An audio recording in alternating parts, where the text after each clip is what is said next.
Hello and welcome to Miniature Realms, and welcome to a review of Pendraken's 10mm European late medieval range.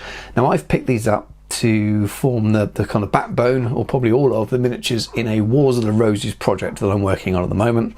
And if you check out the rest of the channel, you will see a couple of other videos that are related to this project. So when I do a historical wargaming project, I like to record my progress by doing a vlog.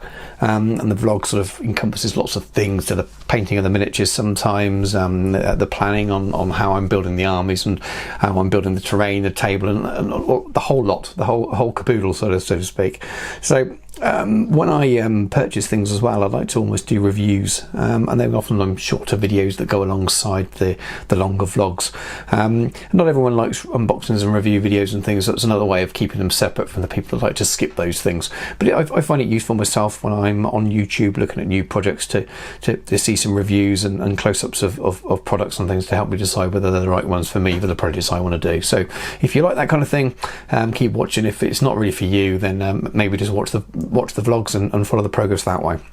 Anyway, so obviously I've got some bags on the table. They're very, very unexciting to look at, especially when you have these smaller scale miniatures. It's very, very hard to sort of get an idea. What I will do is sort of cover each bag that I've bought and just give you a closer view of each of the different sculpts that are in them. But to start with, I'll just pop a couple of images on the screen now that gives you an idea of what they're like. So these two images are the kind of the range images from Pendraken for the European late medieval range. So you'll see them very, very nicely painted there by Kev Rouse. Just give you a little bit of an idea of what they would look like when they're painted. Now I'm starting to become a lover of smaller scale miniatures, especially nice sculpts. And while these are more of that kind of the what I call old-fashioned sculpting style, rather than your kind of your new 3D designed, 3D printed kind of style that you get with I don't know, War Master strips at the moment. When you're talking about the third-party ones, not the old-fashioned GW ones. However, I think these sculpts are quite nice, and they look great when they're all ranked up and give a really, really nice looking army effect overall. For me, 6mm is just that little bit too small, and 10-15mm is a really nice sweet spot for doing larger games, but then still managing to do it on a 6x4 table. So I'm tending to navigate towards these things for some of my historical gaming at the moment. Anyway, let's cut away now, and then we'll go in and look at the miniatures fairly quickly, because I don't want to bore you to tears, but fairly quickly, pack by pack, and we'll get my views on them. So here we are with the first one. So what I'm going to aim to do is to kind of give you a brief, short, a fairly close-up view of each of the miniatures. Try my best to keep it in focus for you, but I'll also pop the individual website image up as well on the screen, so that you can see which pack it relates to. So this is the Mounted Knights pack. So you're looking at fully armoured late medieval knights here. Not very, very common on a lot of Wars of the Roses battlefields. I think there's a charge at Bosworth, etc., etc. But it's nice to have a few, but I think I picked up this pack to sort of maybe use on command stands and things, even if I don't use them as a unit as such. But this seemed like a quite nice purchase. That's the first one. There's 3 sculpts in this pack. Here's the second one. So he's got his lance out more, charging forwards. I think that's supposed to be like a pennant on the end, or a flag. Now my medieval knowledge isn't the greatest. This is a learning process for me when I'm doing this project, as much as painting the models and things. I've been learning a little bit about the period, but in terms of arms and armour, I'm not an expert. So you feel free to correct me in the comments and put, no, this is called this, or that's called that. I like this one. This one's pretty cool. The detail's really, really good for 10mm miniatures, and what I like about the Pendraken stuff is the proportions seem pretty good. Sometimes your sort of cartoony proportions look fine, but I think for historical miniatures I quite like it when the proportions are fairly accurate, and these don't look like they've got absolutely massive heads and hands, so I'm a fan. Right, we're now on to pack ELM2, so the Hobbilers. These are essentially your unarmoured cavalry or light cav, and much more commonly used. Maybe not so much in terms of sort of massive cavalry charges and things, but I've read about them being used as prickers, so they kind of they're in the back of the lines to stop people running away, etc., and round up, and maybe they'll charge at the end and things like that. Yeah, so this one's got a bit more armour on, so it's a bit more mixed. I quite like this one. I think this is my favourite of the 3 sculpts in this pack. And the final sculpt in the Hobbilers pack.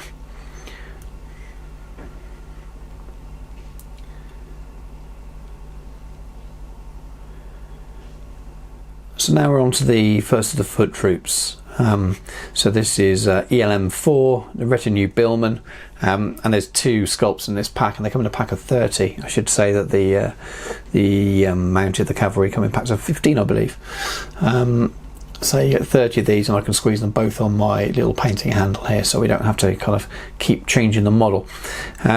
I really like these. These are some of the ones that kind of made me realise that I would be able to have an army at this scale that looked the way I thought a Wars of the Roses army would be. And I won't go into detail in this video about how I'm going to base them and things. I'll talk a little bit about that in the project vlog number 1 for Wars of the Roses, and it'll be a major part of the project vlog number 2. So if you're interested, look out for that one.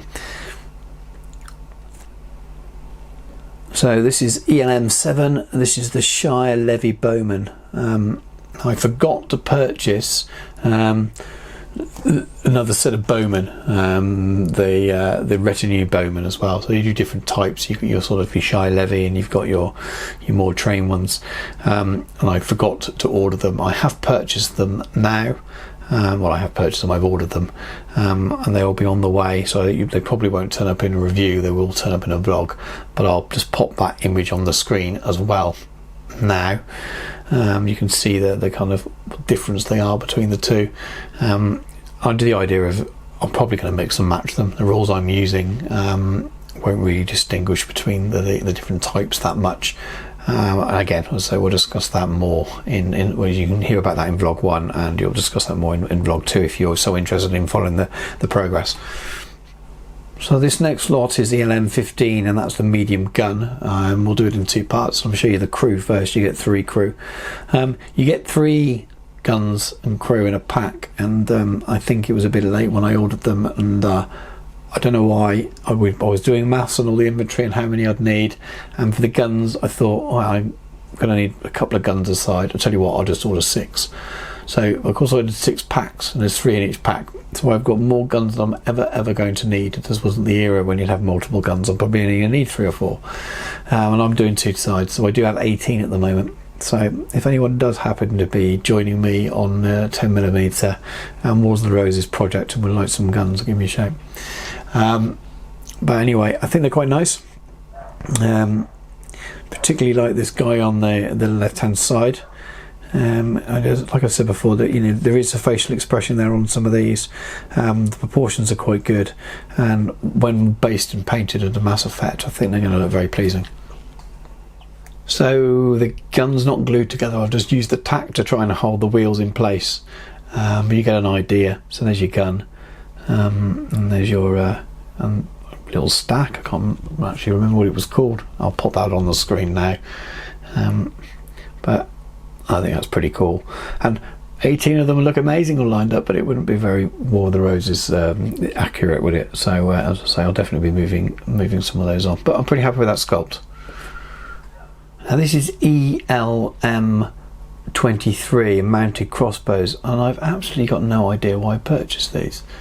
I don't think I'll be using them on my Tewkesbury project. I don't know what it was. I obviously had an idea at the time, or this is why I've got these and not the Retinue Bowman that I thought I'd have. I made a mistake somewhere along the lines. They're obviously the right era, and they may well be useful at some point, so I no doubt they will sit in a drawer for a little while until I work out whether I needed them or not, but I'm pretty sure I don't need any for the Battle of Tewkesbury. If anyone knows any different, please do comment below, but I don't think I'm going to need them as it stands. But nice sculpts.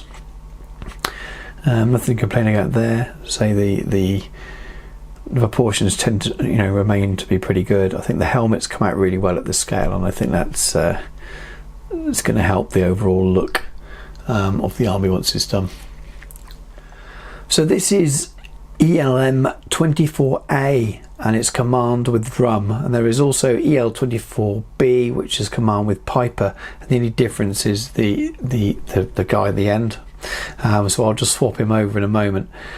Something else that's not shown on the image that you can see is that the flag bearer on the middle right here isn't on the artwork. Now I thought that I'd been sent some incorrect miniatures, so I messaged Leon at Pendraken. Now Leon's fantastic. I've messaged him a couple of times about a couple of things to do with this order, and he's replied very, very quickly. One time he's replied at sort of 1:45 on a Saturday night, so he's obviously as rock and roll as I am at times, but he replied really, really quickly both times with the answer to the question.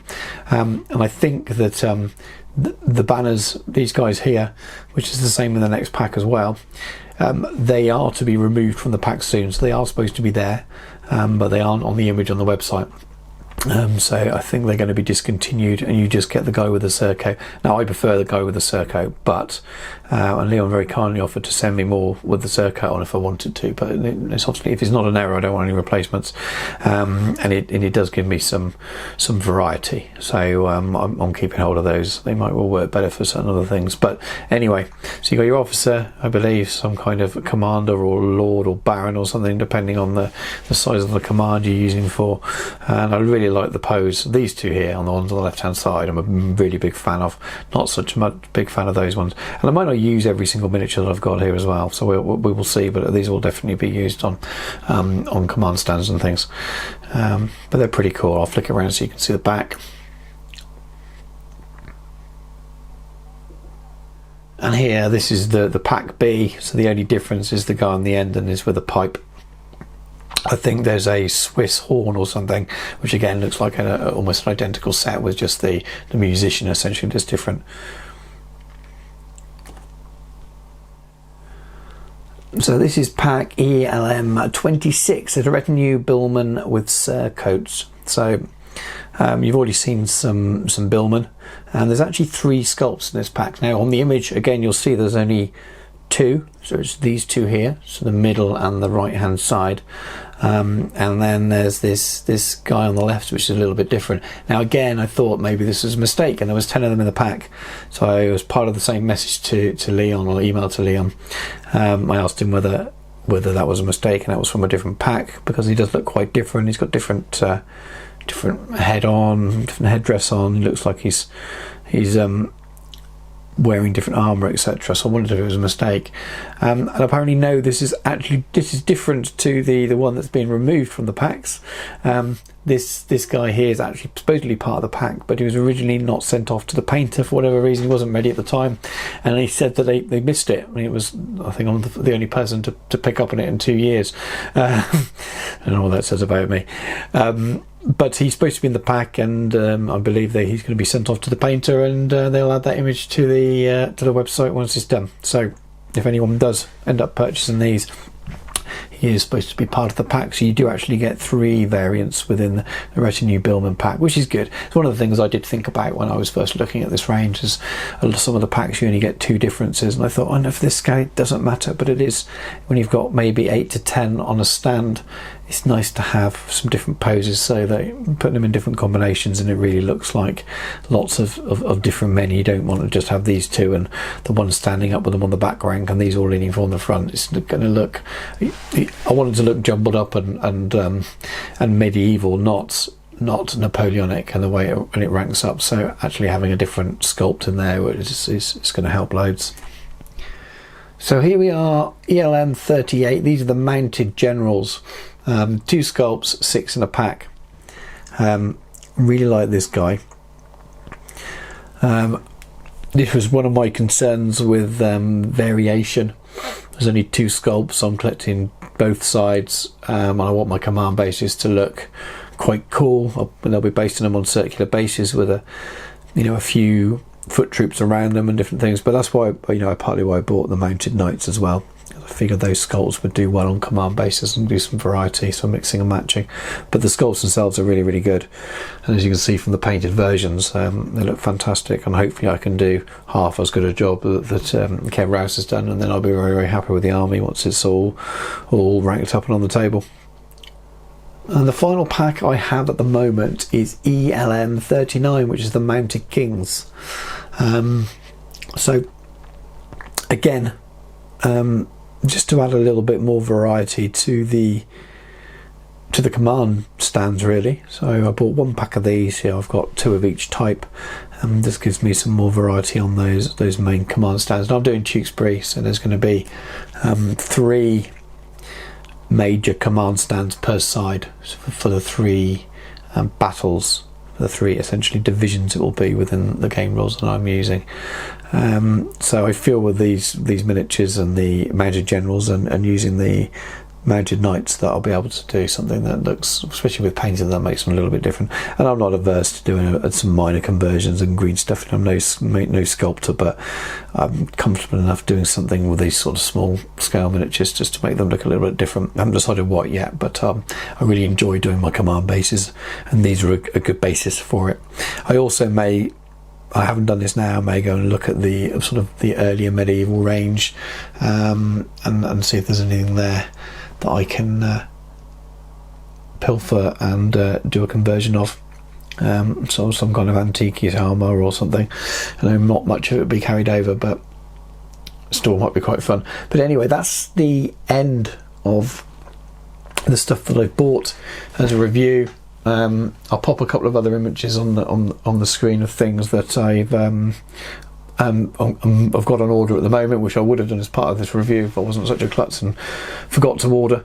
But that's going to finish off what I'm using for now, and then I need to work out my lists and stuff. So if you do want to see some of the other miniatures as I purchase them, I probably won't do any more reviews videos for them. This is more than enough for anyone who's unfamiliar with Pendraken's range for doing sort of War of the Roses or other late medieval stuff. This should give you enough of an idea whether you would like their miniature range and things.